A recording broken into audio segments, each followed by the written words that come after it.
Jeżeli trafiliście na ten film, to prawdopodobnie czujecie się sfrustrowani lub zmęczeni prowadzeniem konta na Instagramie. Być może zastanawiacie się, czy dalszy rozwój Waszego profilu w ogóle ma sens. Czy Wasze zasięgi spadają? Czy nie widzicie rezultatów, jakich byście oczekiwali? Czy wkład pracy nie przekłada się proporcjonalnie na otrzymane efekty? Uwierzcie mi, nie jesteście sami. W tym odcinku przychodzę Wam z pomocą, tłumacząc, jak obecnie działa algorytm Instagrama, dlaczego nasze zasięgi spadają oraz czy warto jeszcze inwestować swój czas w prowadzenie konta na Instagramie. Cześć, tu Marcelina, witam Was na kanale Alternative, gdzie uczymy się tworzyć świetny content i rozwijać media społecznościowe w konkretny, zaplanowany, ale i kreatywny sposób. Obecnie większość użytkowników na Instagramie doświadcza podobnego problemu, czyli konkretnego spadku zasięgów. To oznacza, że nasze treści nie docierają już do tylu osób co kiedyś. Mniej odbiorców to niższe zaangażowanie i gorsze szanse na zdobycie nowych followersów, a co za tym idzie, rozwój naszego profilu. Frustrację widać nie tylko na zagranicznym podwórku, co potwierdzają na przykład liczne komentarze pod publikacjami szefa Instagrama, Adama Mosseri, ale również i u nas. Jakiś czas temu dorzuciłam swoje kilka groszy na stories, gdzie podpytałam swoją społeczność, czy mają podobne odczucia i spójrzcie tylko na te rezultaty. Co więcej, otrzymałam multum wiadomości prywatnych potwierdzających spadek zasięgów. Ludzie są przede wszystkim wkurzeni na to, jak znikoma część ich followersów widzi publikowane przez nich treści, a także na to, że zdjęcia zostały na Instagramie praktycznie odsunięte na bok. Jeżeli ktoś obecnie chce szybko rozwinąć swój profil, musi publikować rolki. Szczerze, to już się do tego przyzwyczaiłam i lubię wrzucić wideo od czasu do czasu, a tu na moim kanale na YouTubie znajdziecie filmy, które pomogą Wam ogarnąć rolki na Instagramie, ale nadal chcę publikować zdjęcia. Także jedynym pocieszeniem, jakie dla Was mam, to to, iż nie jesteście sami i zarówno małe, jak i duże profile cierpią na ostatnich zmianach na Instagramie. Głównym powodem, dla którego nasze zasięgi spadają, są zmiany mające na celu ulepszenie instagramowego algorytmu. Twórcy Instagrama cały czas się upierają, że pragną jedynie, aby użytkownicy jak najlepiej bawili się w ich aplikacji i chcieli spędzać w niej jak najwięcej czasu. Biorąc jednak pod uwagę fakt, iż część z tych użytkowników to jednocześnie twórcy i to w dodatku sfrustrowani ciągłymi zmianami, coś mi tu nie pasuje. Użytkownicy bowiem chcą mieć jak najwięcej obserwujących, nie obserwując przy tym zbyt dużej liczby innych osób. Dlaczego? Świadczy to o prestiżu danego konta, potwierdza zainteresowanie nim i jego popularność.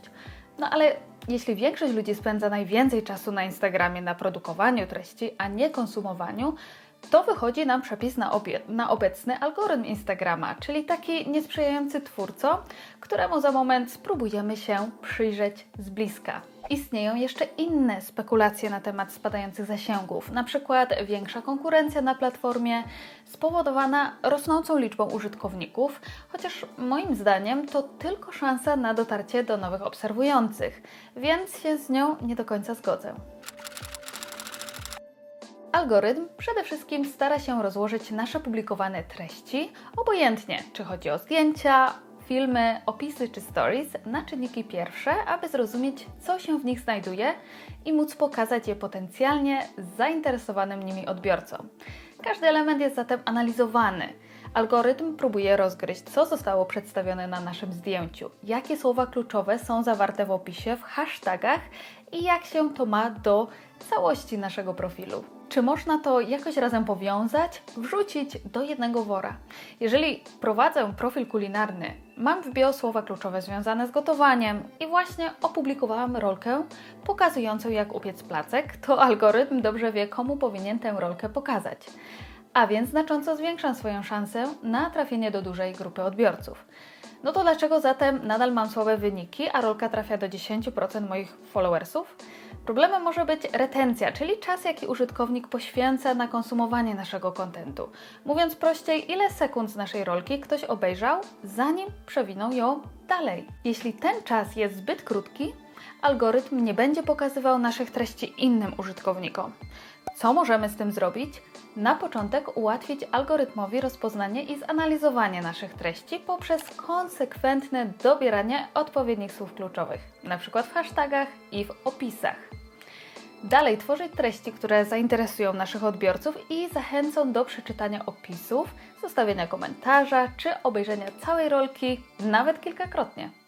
Spróbować coś zmienić. Jeżeli nasze dotychczasowe techniki nie działają, być może czas stanąć z boku i przyjrzeć się, co potrzebuje lekkiego odświeżenia. Ja na przykład zaczęłam testować nowe godziny publikacji i widzę, że jedne sprawdzają się lepiej niż inne.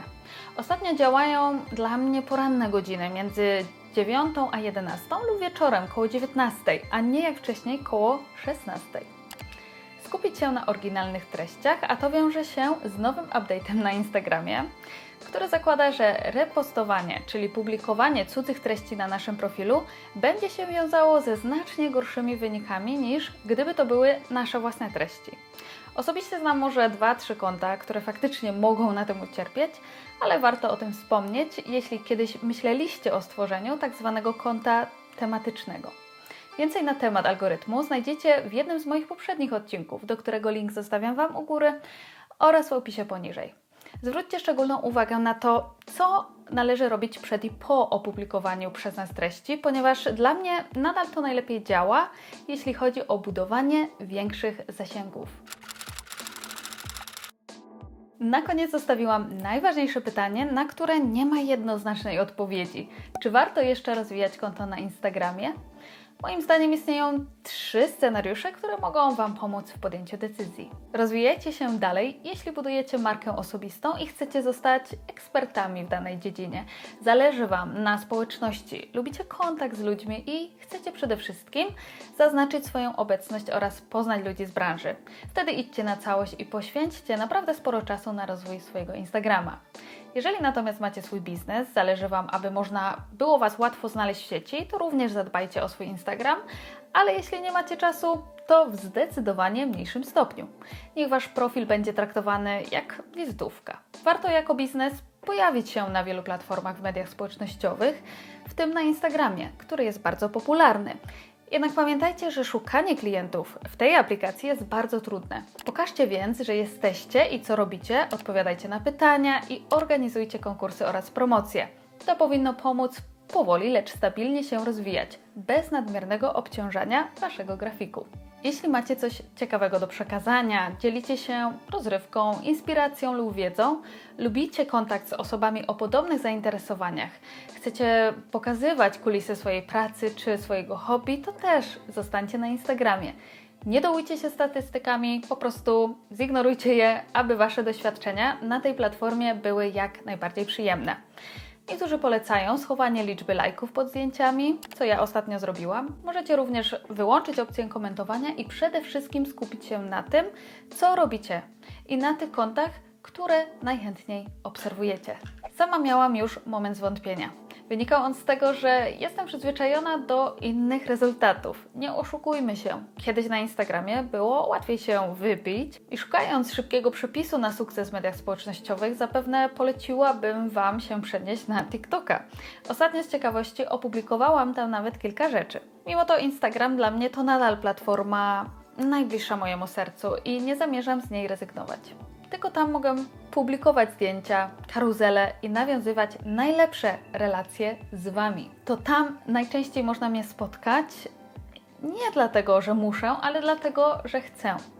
Jako twórca będę nadal śledziła swoje statystyki, m.in. po to, aby pomóc Wam w rozwijaniu swojego konta na Instagramie. Bo to wciąż jest możliwe. Dlatego nie zniechęcajcie się, ale też do niczego nie zmuszajcie.